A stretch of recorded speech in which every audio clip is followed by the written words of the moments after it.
There are just so many Instant Pot accessories that you're probably getting stressed out just thinking about it, right? So let's get rid of all of these.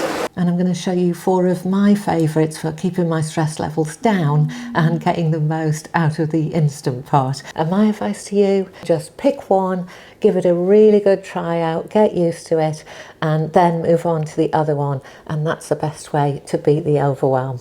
So let's do it. So my first recommendation is for those of you who are a bit like me and are always looking for new things to cook, and you go online and you search Instant Pot and you're looking at different recipes, and there are loads of amazing ones out there, aren't there?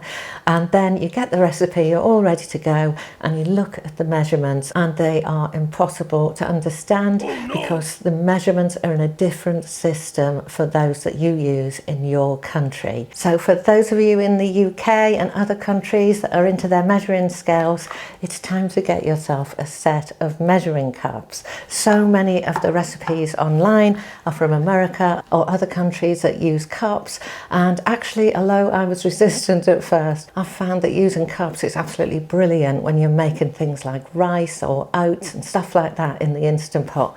So quick just to use it as a scoop and get it into the pot. So if you haven't got them, so if you haven't got them, get yourself a handy set of measuring cups. And for those of you that are always using cups, get yourself a set of measuring scales.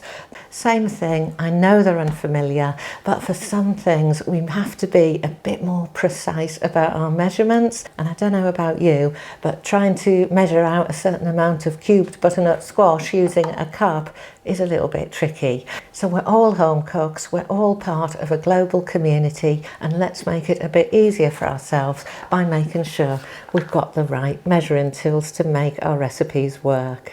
So my number 2 accessory for making your life easier is an instant read thermometer.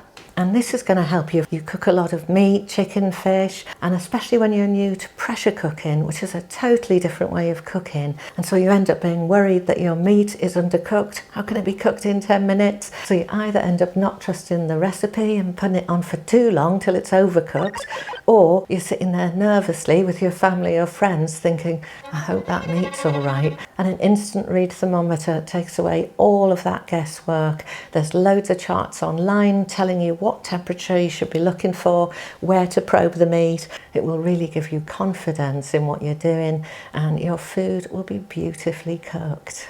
So my third type of accessory is for those of you who are hoping the Instant Pot will help you get some time back, free you up a bit to do all of those things that you're juggling with in life and make life a little bit better. So often when we're cooking, we're trying to juggle different pans on the stove, but with the Instant Pot, we can do something called pot-in-pot cooking. And that is 2-layered cooking, where we've got maybe a chili or a curry in the bottom half of the Instant Pot, and then right above it, we can set our rice or potatoes or similar to be cooking on top at the same time. And what you need for that is a trivet and a suitable bowl to go on the top. So let me show you some of the ones that I use. Now I do loads of pot-in-pot cooking, so I've actually got a set of 3 trivets, but all you need, especially when you're starting out, is 1 trivet that can sit in the Instant Pot. And then I know it looks like a dog bowl. My one isn't, but a lot of people do use dog bowls.